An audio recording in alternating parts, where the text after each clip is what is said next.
Arnaud Morel, que nous retrouvons à mes côtés en plateau pour poursuivre cette discussion de marché, le directeur de la gestion sous mandat de Promépar Asset Management. Bonjour Arnaud. Bonjour Grégoire. Bienvenue, ravi de vous retrouver pour... c'est toujours le début de cette saison 3 de Smart Bourse. On a repris il y a une semaine maintenant. Et je voudrais d'ailleurs qu'on se remette un petit peu dans l'ambiance enchantée de l'été qui s'est arrêtée. On va y revenir. Mais prenons encore... quelques instants pour revenir à ce qui s'est passé entre le début du mois de juillet jusqu'à la moitié du mois d'août, jusqu'au 15-16 août, où on a vu un rallye global sur les marchés qui n'était pas un petit rebond, qui a été quand même un rallye de 6 semaines avec une ampleur et une largeur importante, où on a vu alors des performances indicielles de 10, 15, 20% même peut-être pour le Nasdaq du pic au creux, et des valeurs parfois qui ont fait beaucoup mieux encore sur cette période de 6 semaines. C'est vrai que nous avons assisté, peut-être à la surprise générale, à un rallye très important sur les marchés actions, notamment, comme vous l'avez souligné, en zone économique européenne, des performances indicielles de 10, voire 15%, aux États-Unis de 15, voire 25%. Oui, c'est ça. Le Nasdaq, c'est plutôt 25, voilà. C'est ça. Et qu'est-ce que l'on voit, c'est que ces indices sont allés chercher les moyennes mobiles de 100 jours, ça a échoué dessus, donc ça, c'est des points importants. 6600 points, 4250 points pour le CAC et le S&P quasi touché, on va dire. Et on arrive à l'expliquer pourquoi. On regarde, c'est que déjà, à la veille, on va dire, de l'été, beaucoup d'investisseurs avaient couvert leur portefeuille. On le voit notamment sur les marchés des options avec des ratios call-put qui étaient au plus haut. La deuxième partie, ça a été quand même les bonnes surprises de la micro que l'on a eu sur la publication du second trimestre 2022, notamment en zone économique européenne. Elles se sont avérées très solides, des profits records. Aux États-Unis, les profits, ils étaient présents, moins importants, mais ça, c'est des choses qui ont bien aidé les marchés financiers, surtout qu'on avait anticipé, et que ce soit les investisseurs, les gérants ou les analystes, on avait révisé un petit peu à la baisse quand même nos anticipations, et ça, c'était quand même la bonne surprise. On voit que la micro est toujours en avance sur la macro. On sait qu'il y a généralement un décalage sur cette thématique-là. Le deuxième point, c'est le marché aussi qui a été fait part de beaucoup d'optimistes, à acheter un scénario d'un atterrissage en douceur de l'économie américaine avec un monsieur Powell qui pourrait baisser ses taux, et c'est encore le cas aujourd'hui dans les anticipations, en 2023. Le troisième point, et on l'a vu, c'est aussi la baisse, le rallye aussi du marché obligataire au mois de juillet. Le Bund allemand est descendu à 0,80, on a perdu 50 BP, et on connaît toujours cette corrélation entre la baisse des rendements obligataires et la hausse des marchés actions, qui en général de 1 pour 5. Donc ça, c'est exactement ce qui s'est passé sur les marchés. Ensuite est arrivée cette réunion de Jackson Hole, doublée de la rumeur qui est sortie avec une hausse des taux directeurs de la Banque centrale de 75 BP. Ça, c'était vendredi dernier. Vendredi. Et là, voilà, on a perdu quasi en 5 séances 8% sur le CAC 40, donc avec la baisse d'aujourd'hui. Powell a été quand même assez clair. On revient quand même un an en arrière. Monsieur Powell parlait encore d'inflation transitoire sur la précédente réunion. Là, cette fois-ci, il a été beaucoup plus dur. Il a rappelé le rôle de ce qu'était la Banque centrale américaine. Il a dit qu'il fallait faire des efforts inconditionnels pour baisser l'inflation. Qu'est-ce que ça veut dire ? Ça veut dire qu'il va appliquer une politique dure, voire très dure, sur le resserrement monétaire, quitte à faire vaciller l'économie. Donc ça, c'est des points importants. C'est dans son discours aussi, qui a été quand même très rapide. En général, ça dure une quinzaine de minutes. Là, on était sur 5-6 minutes. Donc, il a été simple, rapide, enfin, voilà. Sec et direct. Voilà.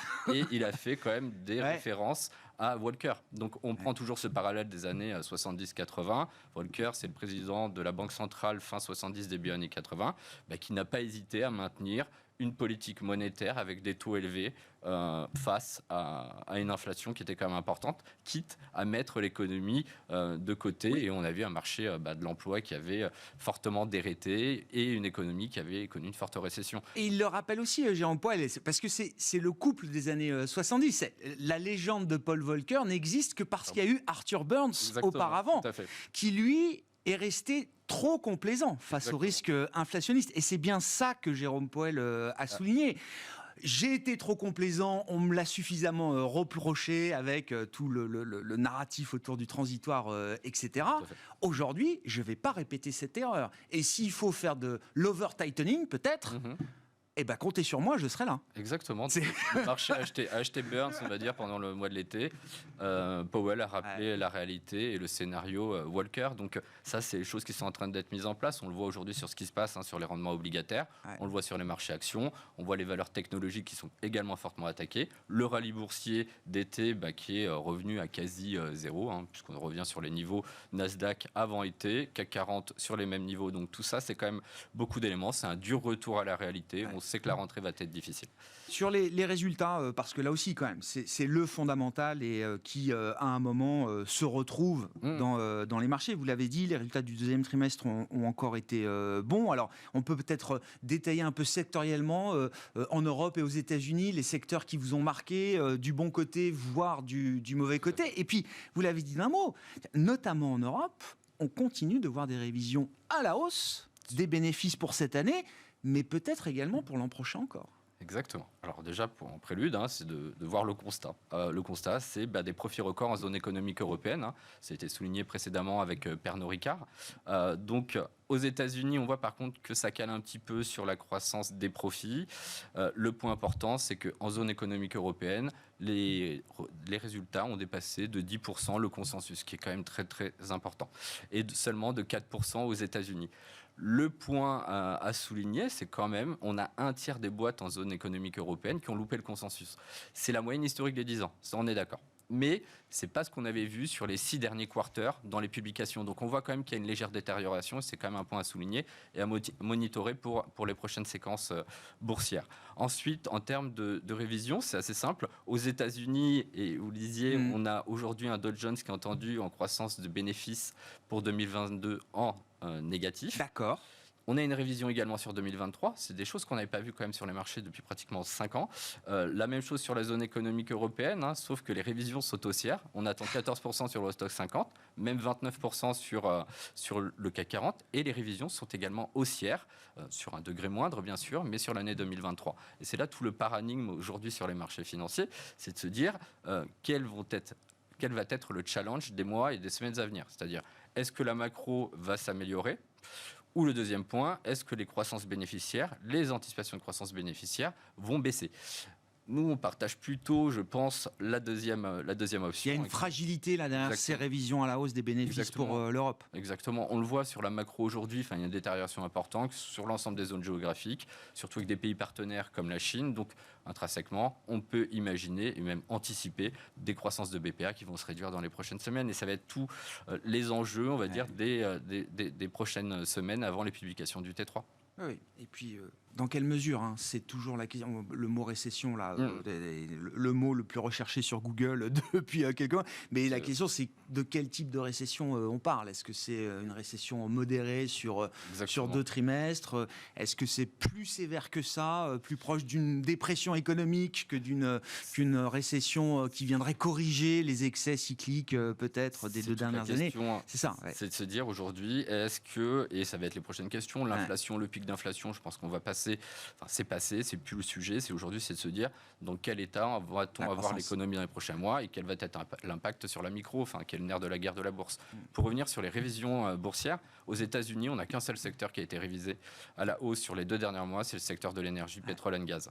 Les 19 autres secteurs ont été révisés à la baisse. En zone économique européenne, on n'a que 3 secteurs qui ont été révisés à la baisse. Donc vous voyez, il y a quand même ce changement, ces anticipations en zone économique européenne qui peuvent quand même paraître assez surprenantes à l'état actuel de ce qui se passe sur le marché. Et c'est cohérent de voir encore ce secteur de l'énergie révisé à la hausse par les analystes parce qu'effectivement, alors, les bénéfices engrangés, etc., les performances boursières ont reflété toute la crise qu'on a pu connaître ces derniers temps. Sauf que dans les prix de marché et dans des prix anticipés à quelques mois ou quelques trimestres, on voit quand même le compartiment des matières premières qui est en train quand même de voir des prix rebaisser. Alors, le pétrole, c'est un peu particulier, le gaz en Europe, c'est un peu particulier, mais sur d'autres compartiments de matières premières, on voit déjà des prix se détendre. On a beaucoup de baisse sur les matières agricoles, sur les métaux précieux, les métaux industriels, quoique le cuivre a rebondi assez fortement sur les 3 dernières semaines, mais pour des raisons vraiment internes à l'industrie, avec des stocks qui sont ressortis très très bas sur le cuivre.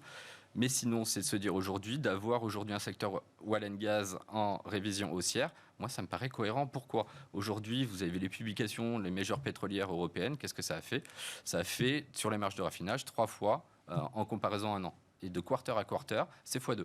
Donc aujourd'hui, on peut dire que ce momentum va se maintenir avec un baril de pétrole qui redescend, qui revient sur les $80. Ils arriveront à maintenir leur niveau de rentabilité. Et c'est ce qui a été dit par M. Pouyanné, qui a dit, moi, $60 me va très bien en termes de rentabilité pour la société.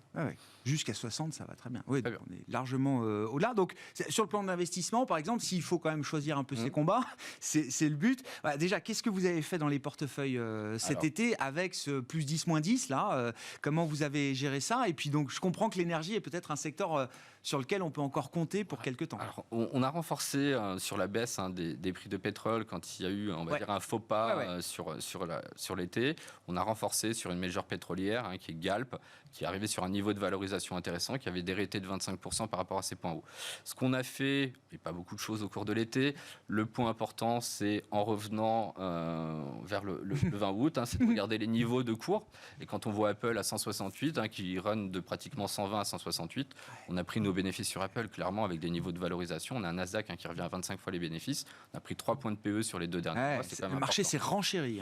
Vous voyez graphiquement Apple, c'est important. Ensuite, un point intéressant qui a été mis en place, c'est l'administration Biden qui a promulgué une loi pour, on va dire, lutter contre l'inflation, notamment en mettant en place un budget à travers des crédits d'impôt pour lutter contre le réchauffement climatique. C'est 369 milliards pour les 10 prochaines années.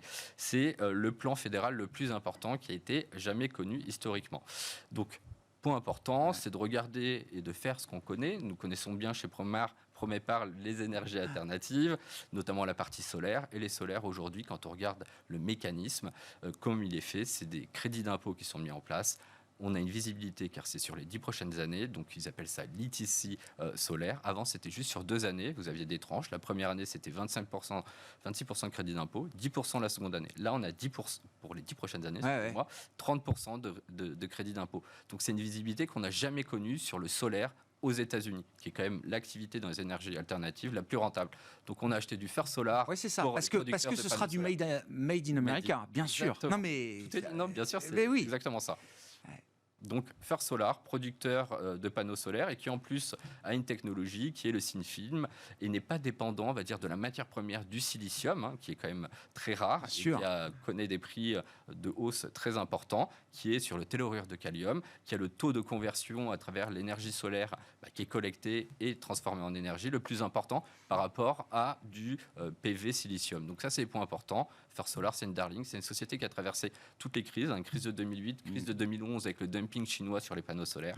Donc on aime beaucoup, on a intégré cette valeur à l'intérieur de nos portefeuilles. Merci beaucoup Arnaud pour cette analyse effectivement de la séquence estivale qui nous amène jusqu'à ce début de mois de septembre aujourd'hui avec une ambiance qui a changé depuis quelques jours maintenant. Arnaud Morel qui était à nos côtés en plateau pour cette édition de la mi-journée de Smart Bourse, le directeur de la gestion sous mandat de Promépar Asset Management. On se retrouve à 17h en direct sur Bismart.